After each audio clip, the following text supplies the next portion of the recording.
India में दिल्ली से 221 kilometre दूर आगरा में एक ऐसी बिल्डिंग मौजूद है जिसे हर साल 40 लाख से शायद लोग देखने आते हैं। इस खूबसूरत बिल्डिंग का नाम है ताज महल, जिसको शाहजहां ने 1632 में अपनी बीवी मुमताज महल की याद में बनवाया था। इस महल के नक्शे को उस्ताद अहमद लाहौरी ने बनाया था, जिसे वंडर ऑफ द एज का लक़ब दिया गया। ताज महल को व्हाइट मार्बल से बनाया गया। इस मार्बल को राजस्थान से मंगवाया गया था। इसके अलावा इसमें जेस्पर स्टोन्स का इस्तेमाल किया गया, जिसे पंजाब से मंगवाया गया। चीड एंड क्रिस्टल का इस्तेमाल किया गया, जिसे चाइना से मंगवाया गया। सफायर का इस्तेमाल किया गया, जिसे श्रीलंका से मंगवाया गया। इनके अलावा और भी बहुत सारे कीमती पत्थरों का इस्तेमाल किया गया, जिन्हें दुनिया के मुख्तलिफ कोनों से मंगवाया गया था। इन सारे पत्थरों को ताजमहल लाने के लिए 1000 हाथियों का इस्तेमाल किया गया। इसके अलावा 22,000 मजदूरों ने डेली काम किया,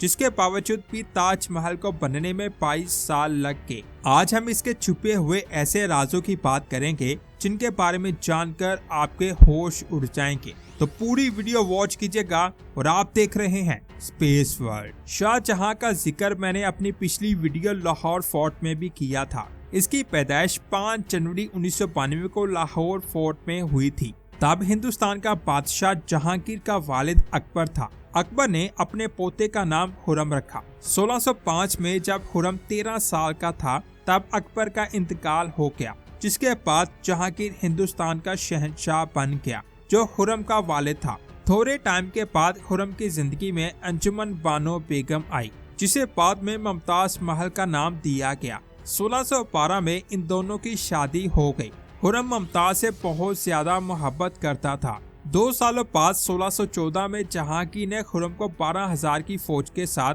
मेवाड़ को फतह करने के लिए भेजा। उस वक्त मेवाड़ का बादशाह अमर सिंह था। शहजादा खुर्रम ने मेवाड़ पर एक साथ बहुत सारे हमले करके मेवाड़ को फतह कर लिया। इसके बाद खुर्रम ने दक्कन और करंगा को भी फतह किया। जहांगीर खुर्रम की इन कामयाबियों से बहुत ज्यादा खुश हुआ और उसने 1617 में शहजादा खुर्रम को शाहजहां का लक़ब दे दिया। जैसे जैसे शाहजहां हिंदुस्तान के मुख्तलिफ इलाकों को फतह कर रहा था, वैसे वैसे इसके दिल में शहंशाह बनने की ख्वाहिश बढ़ती जा रही थी। लेकिन दूसरी तरफ जहांगीर की बीवी मलका नूरजहां अपने दामाद और शाहजहां के भाई शहजादा शहरयार को शहंशाह बनाना चाहती थी। इस बात का पता जब शाहजहां को चला, तो उसके दिल में डर पैदा हो गया कि कहीं नूरजहां के कहने पर जहांगीर शहरयार को शहंशाह ना बना दे। इसीलिए उसने बगावत कर दी। हिंदुस्तान में धौलपुर के नाम से एक एरिया था, यहाँ शहरयार की हुकूमत थी। शाहजहां ने इस इलाके पर हमला करके इसे अपने कब्जे में ले लिया। इस चीज से जहांगीर बहुत ज्यादा नाराज हुआ। इसने शाहजहां के सभी एरियाज पर कब्जा कर लिया और इसे बेदखल कर दिया। लेकिन जब जहांगीर लाहौर आया, तो शाहजहां ने आगरा पर हमला करके बहुत लूट मार की, जिसके बाद जहांगीर ने शाहजहां पर बहुत हमले करवाए। हर हमले में शाहजहां को शिकस्त हो रही थी। अपनी शिकस्तों को देखते हुए शाहजहां बहुत घबरा गया। इसीलिए शाहजहां ने अपने करीबी साथी खाने खाना को सुलह की बात करने के लिए जहांगीर के पास भेजा। लेकिन खाने खाना गिरफ्तारी करके शाही फौज के साथ मिल गया, जिसके बाद शाहजहां दक्कन की तरफ भागा और जहांगीर से माफी मांगने लगा। अपने बेटे पर तरस खाते हुए जहांगीर ने शाहजहां को माफ कर दिया। फिर कुछ टाइम के बाद 28 अक्टूबर 1627 को जहांगीर का इंतकाल हो गया। जहांगीर के 4 बेटे थे। 2 बेटे उसकी जिंदगी में ही वफात पा गए थे, जिसके बाद इसके 2 ही वारिस जिंदा बचे थे, शहजादा शहरयार और शाहजहां। ये दोनों ही शहंशाह बनना चाहते थे, लेकिन शाहजहां ने प्लानिंग के साथ शहरयार को मरवा दिया और फिर शाहजहां मुगल एम्पायर का 5वां बादशाह बन गया। शाहजहां अपनी बीवी मुमताज से बहुत ज्यादा मोहब्बत करता था, लेकिन बादशाह बनने के 3 सालों बाद 17 जून 1631 को मुमताज महल अपने 14वें बच्चे की पैदाइश के दौरान वफात पा गई। इस खबर ने शाहजहां को पूरी तरह से तोड़ दिया। शाहजहां की टोटल 6 बीवियां थी, लेकिन शाहजहां सबसे ज्यादा मोहब्बत मुमताज महल से करता था। इसकी मोहब्बत का अंदाजा आप इस बात से लगा सकते हैं कि सारी बीवियों से 1-2 बच्चे थे, जबकि मुमताज महल से टोटल 14 बच्चे थे, जिनमें आधे से ज्यादा पैदाइश के वक्त ही मर गए थे। मुमताज महल की मौत के बाद शाहजहां की जिंदगी पूरी तरह से बदल गई। वो हर वक्त मुमताज महल की यादों में खोया रहता था, जिसकी वजह से उसकी दाढ़ी सफेद होने लगी और चेहरे से बुढ़ापा नजर आने लगा। मुमताज महल ने शाहजहां को कहा था कि उसकी कब्र एक खूबसूरत मकबरे में बनाई जाए। इस ख्वाहिश को पूरा करने के लिए शाहजहां ने अपनी सारी दौलत लगा दी और 1632 में ताजमहल की कंस्ट्रक्शन का काम शुरू करवा दिया। मुमताज महल की कब्र आगरा में यमुना रिवर के पास मौजूद थी, इसीलिए शाहजहां ने इस रिवर के पास ही ताजमहल बनाने का इरादा किया।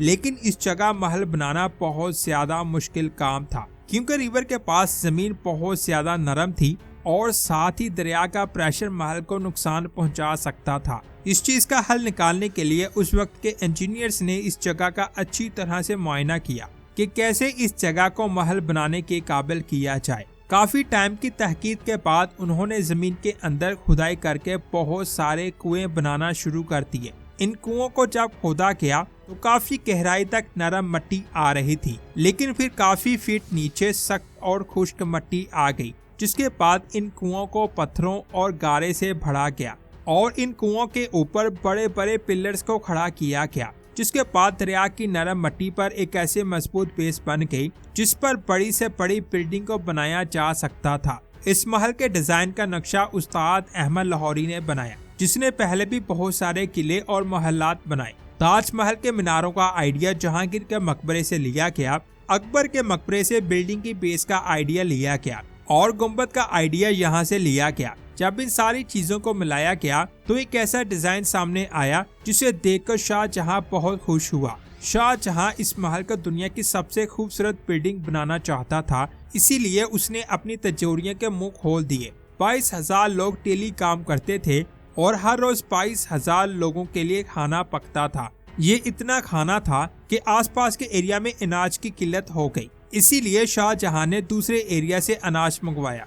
कई सालों के बाद बिल्डिंग तैयार हो चुकी थी। अब बारी थी इसकी सजावट की, जिसके लिए व्हाइट मार्बल यानी संगमरमर की जरूरत थी। इसके लिए रुख किया गया राजस्थान का, जो आगरा से 400 किलोमीटर दूर है। क्योंकि राजस्थान के मार्बल को दुनिया का बेहतरीन मार्बल समझा जाता है, इस मार्बल को लाहौर के शीश महल में भी इस्तेमाल किया गया था। शाहजहां ने ये ऐलान कर दिया कि जब तक ताजमहल मुकम्मल नहीं होता तब तक राजस्थान से कोई और मार्बल नहीं खरीद सकता। इस मार्बल को आगरा लाने के लिए 1000 हाथियों का इस्तेमाल किया गया। आज के गुंबद को सरियों की मदद से बनाया जाता है, लेकिन आज से 400 साल पहले बनाए गए ताजमहल के गुंबद ने इंजीनियर्स को हैरान कर रखा है। इसे सिर्फ और सिर्फ पत्थरों से बनाया गया है, जिसकी तारीफ आज इंजीनियर्स करते हैं। इस महल में बहुत सारे कीमती पत्थरों का इस्तेमाल किया गया, जिनको दुनिया के मुख्तलिफ कोनों से मंगवाया गया। इस महल को ऐसे डिजाइन किया गया है कि जब मेन गेट के पीछे से इसे देखा जाए तो ये बहुत बड़ा दिखाई देता है, लेकिन जैसे ही आप आगे आते जाएंगे इसका साइज छोटा होता जाएगा। इसके गेट चारों मीनारों को देखें, इन्हें बिल्कुल सीधा खड़ा नहीं किया गया, बल्कि ये मीनार बाहर की तरफ थोड़ा सा झुके हुए हैं, क्योंकि अगर इनको सीधा खड़ा किया जाता तो दूर से देखने पर ये अंदर की तरफ झुके हुए लगते।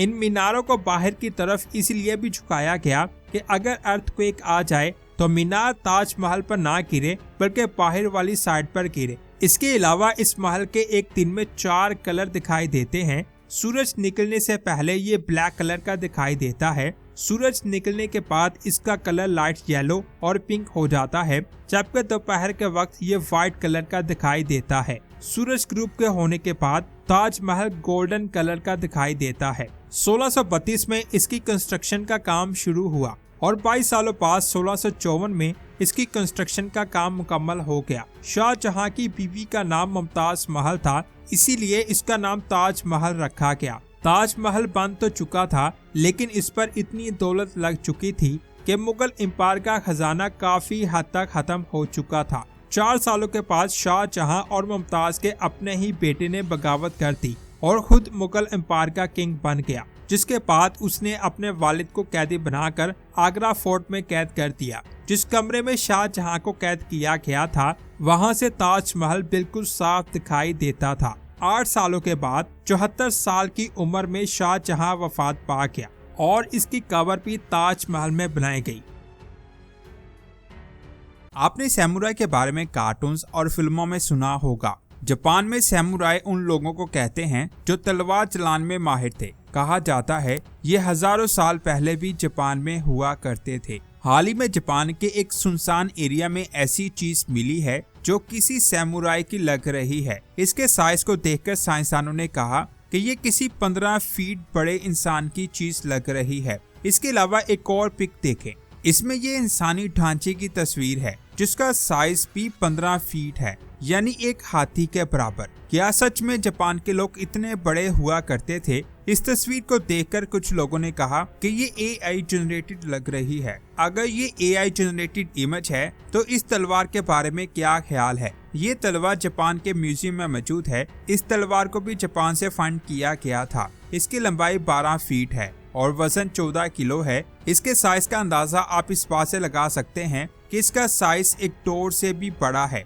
इससे 4 लोग मिलकर उठा सकते हैं। जरा सोचिए, अगर ये तलवार इतनी बड़ी है तो इसको उठाने वाले इंसान का कद कितना बड़ा होगा। इसके बाद चाइना में होने वाली डिस्कवरी की बात करते हैं। इस तस्वीर को देखें, ये ढांचा चाइना के एक गांव से मिला था। इस ढांचे की लंबाई को जब मेजर किया गया तो वहां मौजूद लोगों के होश उड़ गए, क्योंकि इसकी हाइट 1.9 मीटर थी। जब इसकी हड्डियों को टेस्ट किया गया तो पता चला ये ढांचा 5000 साल पुराना है। जब इस जगह को मजीद खोदा गया तो साइंसदानों के होश उड़ गए, क्योंकि यहाँ पर एक पूरी बस्ती दरियाफ्त हो गई जिसमें 104 बड़े साइज के घर थे। साथ ही 200 से ज्यादा कब्रें भी थी और यहाँ से जो ढांचे मिले थे उनका साइज बहुत बड़ा था, यानी यहाँ से मिलने वाली बस्ती बड़े कद वाले इंसानों की थी। इसके बाद बात करते हैं हजारों साल पुराने शहर की, जिसने साइंसदानों को हैरान कर रखा है। साउथ अमेरिका के एक मुल्क बोलिविया में पूना पोंकू नाम की एक जगह मौजूद है।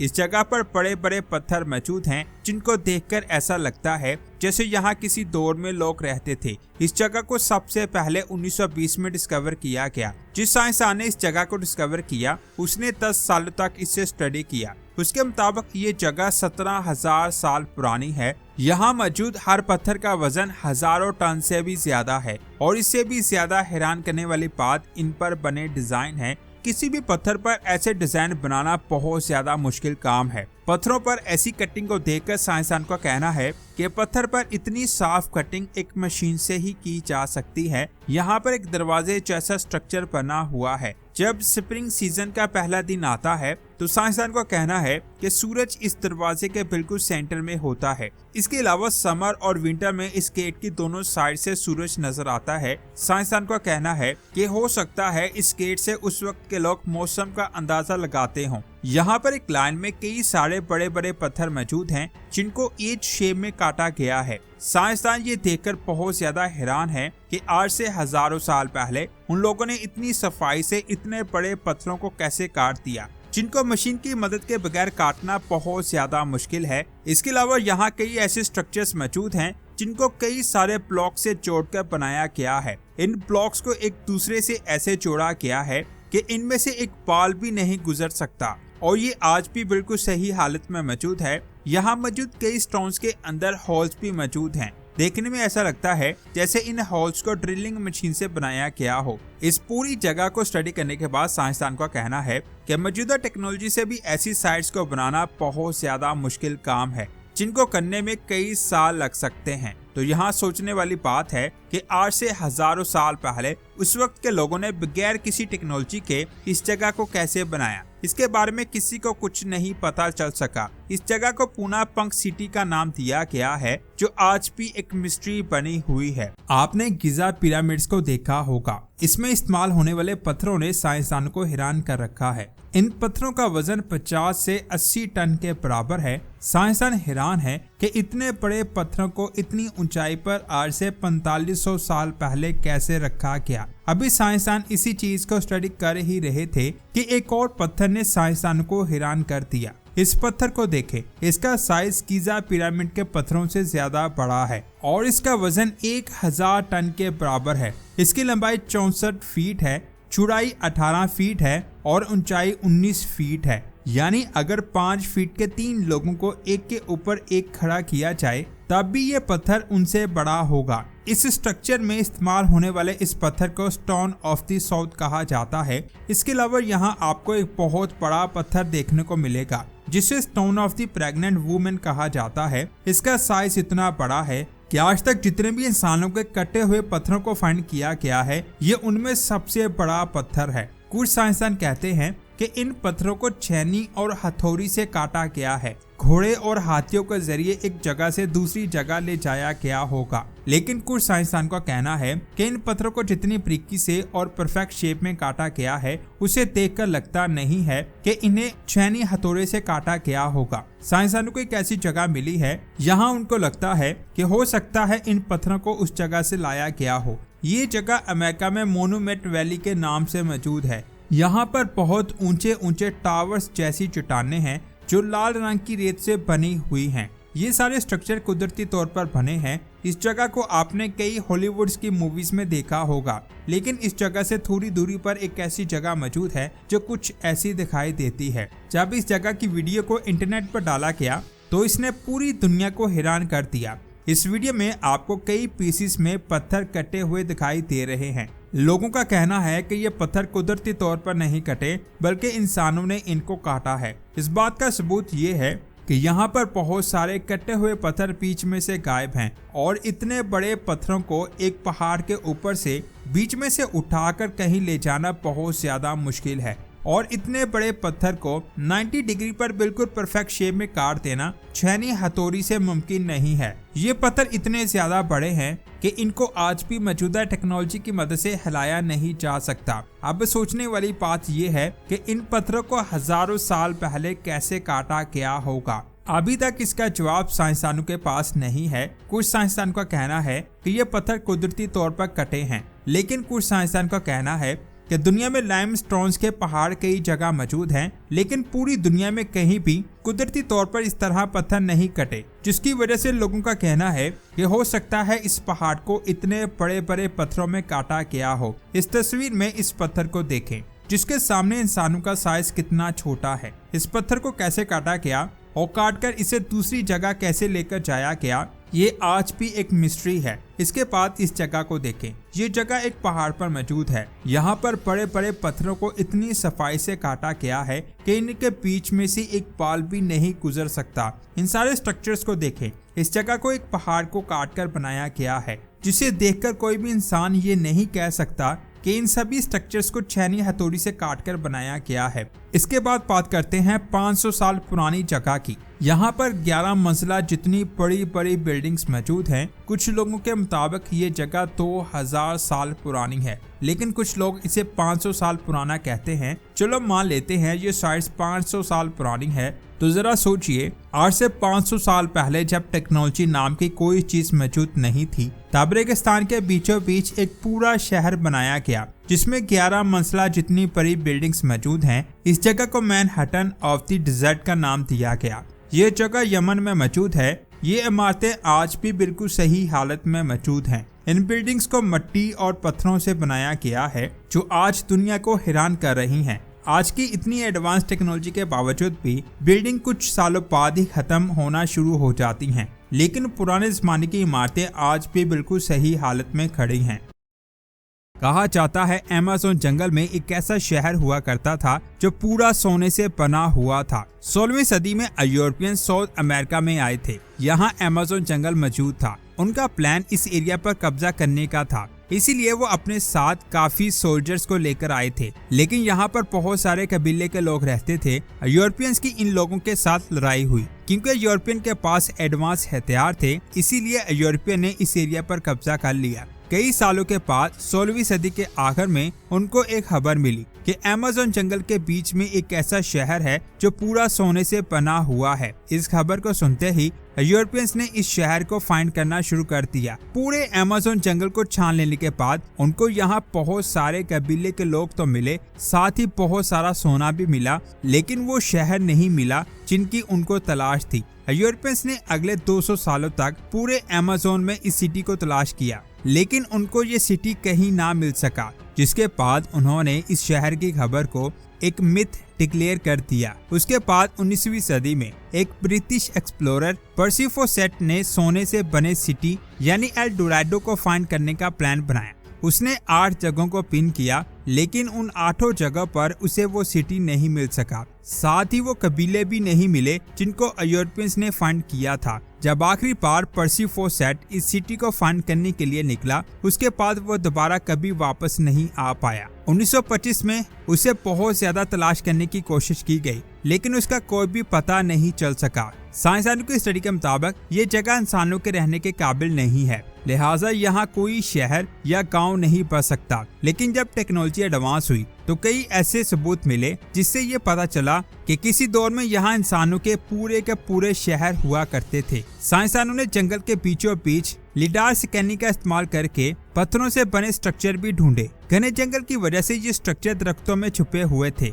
नेशनल ज्योग्राफी की टीम ने भी कैरेबियन के साहिल से 15 किलोमीटर अंदर अमेज़न में एक ऐसा शहर तलाश किया जिसमें 2500 पुराने बहुत बड़े स्ट्रक्चर पहाड़ों के अंदर मौजूद थे। लेकिन इनमें सोने से बना सिटी कौन सा है, ये आज तक साइंसदानों को नहीं पता चल सका और ये सिटी आज भी साइंसदानों के लिए एक मिस्ट्री बना हुआ है। साइंसदानों को अभी तक ये नहीं पता चल सका कि अमेज़न जंगल में लोग कब से रह रहे हैं। लेकिन 2017 में साइंसदानों को कोलंबिया के करीब अमेज़न फॉरेस्ट में एक पहाड़ पर कुछ पेंटिंग्स दिखाई दी। ये पेंटिंग बहुत बड़े पत्थरों पर बनी हुई थी और ये पत्थर पहाड़ के अंदर दबे हुए थे। इन पेंटिंग को अच्छे से समझने के लिए साइंसदानों ने यहाँ 13 फीट तक खुदाई की तो पता चला कि किसी दौर में ये पत्थर एक कार के अंदर मौजूद थे और ये पेंटिंग 12,000 साल पुरानी थी। ये वो वक्त था जब आइस एज की एंडिंग चल रही थी। आज से 12,000 साल पहले यहाँ जंगल नहीं बल्कि बर्फ हुआ करती थी।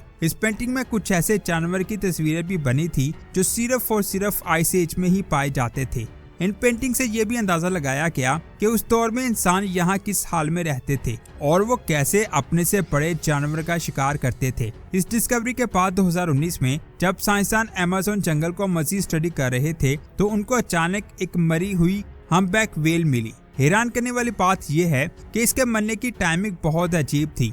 इसके अलावा ये व्हेल अमेज़न की जमीन पर मरी हुई थी। इस व्हेल का वजन 10 टन था जो एक व्हेल का बच्चा था। अक्टूबर से लेकर नवंबर तक ये व्हेल अमेज़न के करीब समुद्र में गर्म पानी के लिए आती हैं और फिर ये खाने की तलाश में साउथ के करीब अंटार्कटिका में चली जाती हैं और ये व्हेल फरवरी में मरी थी, जबकि इस मंथ इस व्हेल को अंटार्कटिका में होना चाहिए था। जब इसकी इन्वेस्टिगेशन की गई तो पता चला जिस दिन ये व्हेल मिली थी उसे 4 दिन पहले ये मरी थी। ना ही इसकी बॉडी पर कोई चोट थी और ना ही किसी शिकारी का कोई निशान मौजूद था। तो सवाल यहाँ आता है कि इस मौसम में व्हेल इस जगह पर कैसे पहुंची और ये समुद्र से अमेज़न के रिवर में क्यों आई, और सबसे बड़ा सवाल ये अमेज़न में जमीन पर कैसे आई। इस चीज के बारे में साइंसदानों ने बहुत ज्यादा जानने की कोशिश की, लेकिन आज तक साइंसदान इसके बारे में नहीं जान पाए और ये आज भी एक मिस्ट्री बनी हुई है। तो दोस्तों, ये थी आज की शानदार वीडियो। आपको कैसी लगी नीचे कमेंट्स करके जरूर बताएं।